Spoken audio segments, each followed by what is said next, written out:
Aujourd'hui, on va apprendre beaucoup de choses. Bon et bien salut tout le monde, donc on se retrouve pour une nouvelle vidéo. On va voir ensemble les 10 hommes qui ont changé l'histoire. Ça va être une vidéo assez instructive. Donc j'ai fait une montée en intensité. On commencera par un homme qui a changé l'histoire et on terminera par quelqu'un d'absolument essentiel. Ça va vous rappeler un petit peu vos cours au collège, mais ça va être très sympathique. Les 10 hommes décisifs et femmes aussi, faut pas les oublier. C'est parti. Numéro 1, Christophe Colomb. Alors Christophe Colomb, il est né à Gênes, en Italie, vers 1451. C'était un navigateur et un explorateur mondialement connu. Il est devenu célèbre en 1492. Il a traversé l'océan Atlantique. Je pense que vous le savez. Avec l'aide des rois d'Espagne, il est parti de Palos le 3 août 1492 avec 3 navires. Et 2 mois plus tard, en octobre 1492, il a découvert une île des Bahamas qu'il a nommée San Salvador. C'est à peu près ça. Et son expédition marque alors le début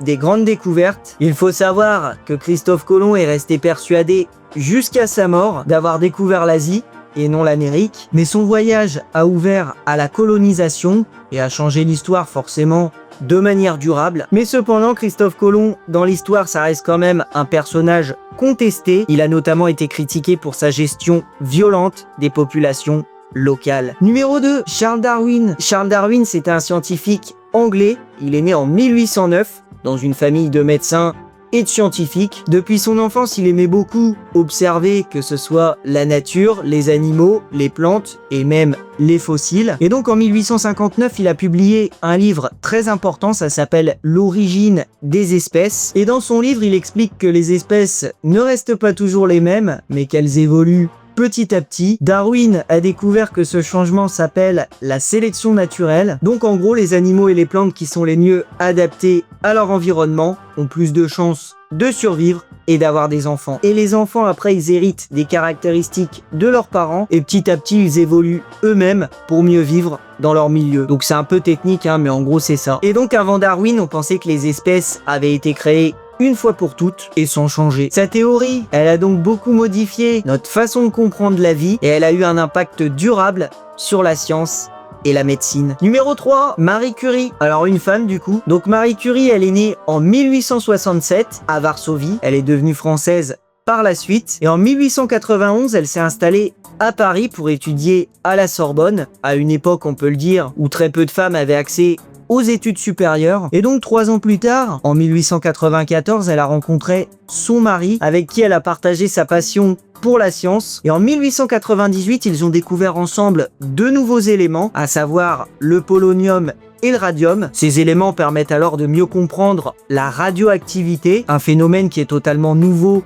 à l'époque. C'est d'ailleurs Marie Curie qui a inventé le mot. Donc il faut comprendre que le radium qu'ils ont découvert, c'est l'un des premiers éléments utilisés pour traiter le cancer. Sa radioactivité, elle permet de détruire les cellules malades et sa découverte, elle a marqué le début du traitement contre le cancer par radiation, donc qu'on appelle aussi la radiothérapie. Alors Marie Curie, c'est pas n'importe qui, hein, forcément, c'est la première femme dans l'histoire à avoir reçu un prix Nobel et elle est aussi la seule personne à en avoir obtenu 2 dans 2 sciences différentes, la physique et la chimie. Numéro 4, Abraham Lincoln. Abraham Lincoln, il est né le 12 février 1809 dans le Kentucky. Abraham Lincoln, il est issu d'un milieu modeste. Il est d'abord devenu avocat, puis homme politique, avant de devenir en 1860 le premier président du Parti républicain. Il est encore aujourd'hui considéré comme l'un des meilleurs présidents de l'histoire du pays. Alors c'est lui qui a dirigé le pays pendant la guerre de sécession. La guerre de sécession, c'est un affrontement entre les États du Nord qui voulaient abolir l'esclavage et les États du Sud qui, eux, à l'inverse, voulaient le conserver. Abraham Lincoln, il a réussi à garder les États-Unis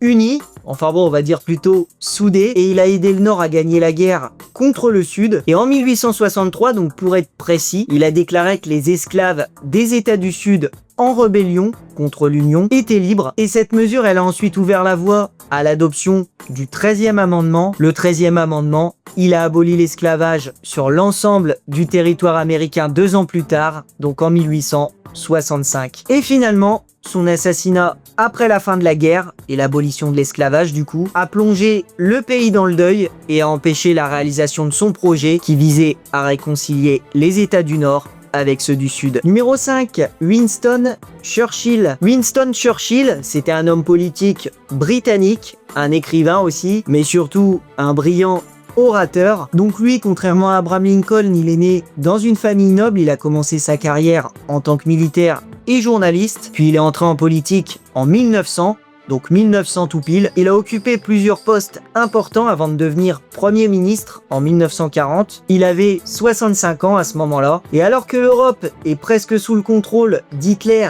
et des nazis, Churchill il refuse de se rendre et il motive son peuple avec ses discours. Son but c'est de préserver le moral des soldats. Il organise par la suite l'évacuation de Dunkerque. Donc à ce moment-là, l'évacuation de Dunkerque, ça permet de sauver plus de 330 000 soldats français et britanniques. Il soutient également le général de Gaulle et il œuvre pour gagner la Seconde Guerre mondiale et triompher des nazis. Après la guerre, Churchill s'est resté une figure politique importante. Il a même reçu le prix Nobel de littérature en 1953 et ça a été aussi l'un des premiers à proposer l'idée d'une Europe unie pour maintenir la paix. Numéro 6, alors celui-là c'est vrai que je l'ai peut-être mis un peu haut dans le classement, j'avoue. Donc Léonard de Vinci. Léonard de Vinci, il est né en 1452. C'était, on peut le dire, l'un des plus grands génies de l'histoire. Donc il est surtout connu pour ses œuvres comme la Joconde, j'ai même pas besoin de vous le présenter, et la Seine aussi, qui est peut-être un peu moins connue, mais c'est une fresque importante. Mais Léonard de Vinci, c'était pas seulement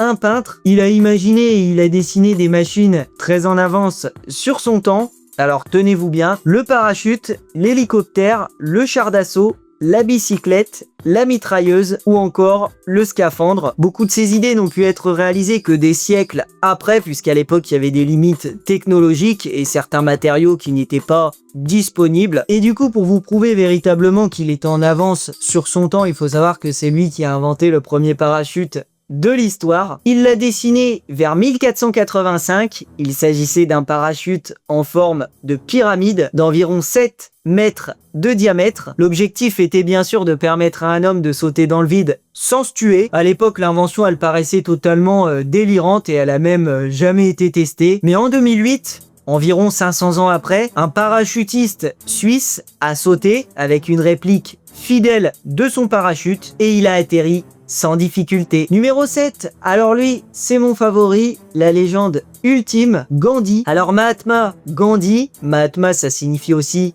grande âme. Il est né en 1869 en Inde. Il était d'abord avocat, il a passé une partie de sa vie en Afrique du Sud et en 1915, lorsqu'il est revenu en Inde, il est rapidement devenu le leader du mouvement pour l'indépendance du pays contre la colonisation britannique. Donc la colonisation, on l'a vu un peu au début avec Christophe Colomb, mais c'est quand un pays puissant prend le contrôle d'un autre pays, souvent moins puissant, pour exploiter ses richesses et diriger son peuple. Gandhi, lui, il n'était pas d'accord avec ça. Il voulait que l'Inde devienne indépendante et que les Indiens aussi, par la même occasion, puissent choisir eux-mêmes leur avenir. Il a alors mené une lutte. Il a mobilisé des millions d'Indiens autour de la non-violence et de la désobéissance. Il a demandé au peuple indien d'arrêter d'acheter les produits britanniques, de ne pas suivre les lois injustes. Il a même fait des marches et des grèves de la faim. L'objectif, c'était que le monde se rende compte de ce que subissait son pays. Et grâce à ces actions, qui ont reçu un soutien international, la pression sur les Britanniques s'est intensifiée et après la Seconde Guerre mondiale, le Royaume-Uni a été affaibli et a finalement quitté l'Inde. Et donc, après une bataille et une lutte acharnée, non violente bien sûr, l'Inde est devenue un pays libre le 15 août 1947. Donc il faut quand même noter, ça c'est important, que Gandhi il a été arrêté à plusieurs reprises pour ses actions et il a surtout inspiré d'autres mouvements non violents à travers le monde et on va le voir tout de suite. Numéro 8, Martin Luther King. Martin Luther King Jr. c'était un pasteur et un militant. Il a passé sa vie à se battre pour l'égalité entre les races et contre le racisme envers les Afro-Américains. Donc moi j'avoue j'aime pas trop parler de race, mais bon c'est comme ça. Il a été inspiré par Gandhi.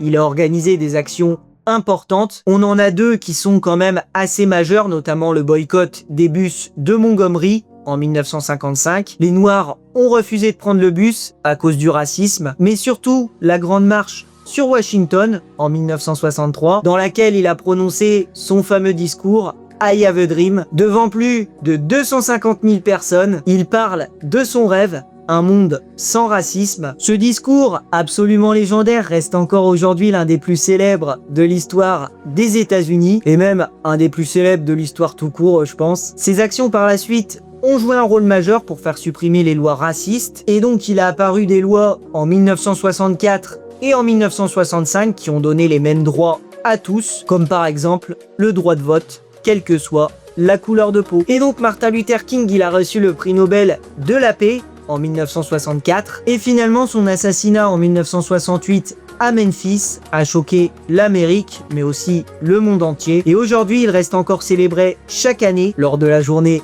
Martin Luther King, une journée qui est consacrée à la réflexion et à la lutte pour l'égalité. Numéro 9, Nelson Mandela. Nelson Mandela, c'est l'une des figures les plus importantes du XXe siècle, mais aussi le symbole mondial de la lutte contre l'apartheid. Alors l'apartheid, si vous ne le saviez pas, c'est un système qui vise à séparer les personnes en fonction de leur couleur de peau. Ce système, il a existé en Afrique du Sud de 1948 à 1991, donc pendant quand même assez longtemps. Nelson Mandela, il a été arrêté en 1962 et le 12 juin 1964, il est condamné à la prison à vie pour ses idées politiques. Il a passé 27 ans derrière les barreaux dans des conditions extrêmement difficiles, mais malgré son enfermement, il n'a jamais abandonné son rêve. Son rêve, c'était de voir une Afrique du Sud libre et égale pour tous ses citoyens. Et en 1990, après des années de lutte acharnée, il est finalement libéré et il aide l'Afrique du Sud à devenir un pays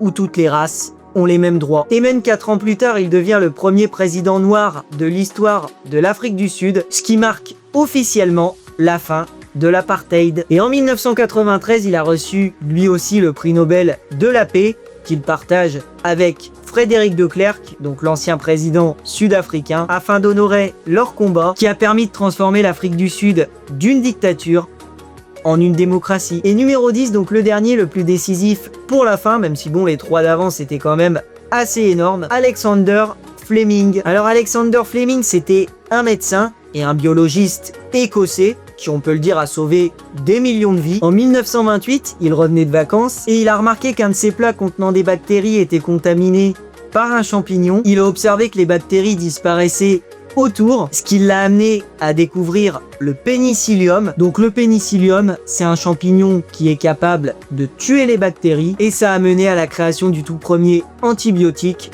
de l'histoire. Et grâce au pénicillium, qui produit de la pénicilline, on a pu traiter des infections graves comme la pneumonie, la septicémie, la tuberculose. Et vraiment, ça a littéralement transformé la médecine. Fleming, il a publié sa découverte en 1929, mais la pénicilline, elle n'a été produite en grande quantité et utilisée qu'après la Seconde Guerre mondiale, grâce aux recherches de 2 scientifiques britanniques, qu'il faut quand même souligner bien sûr, Florey et Chain. Et de ce fait, grâce à ces 3 personnes, l'espérance de vie a beaucoup augmenté dans les pays développés et de nombreuses maladies qui étaient autrefois fatales sont devenues soignables. Alors aujourd'hui, la pénicilline, c'est toujours l'un des médicaments les plus utilisés au monde et elle continue de sauver des vies chaque jour. Et en 1945, Fleming, Florey et Chain, ils ont alors reçu ensemble le prix Nobel de médecine pour leur découverte et leurs travaux. Donc voilà du coup pour les 10 hommes qui ont changé l'histoire, ça rappelle un peu le collège. Donc si en cours vous étiez comme Ingrid, vous étiez bête en cours et que vous avez appris beaucoup de choses, n'hésitez pas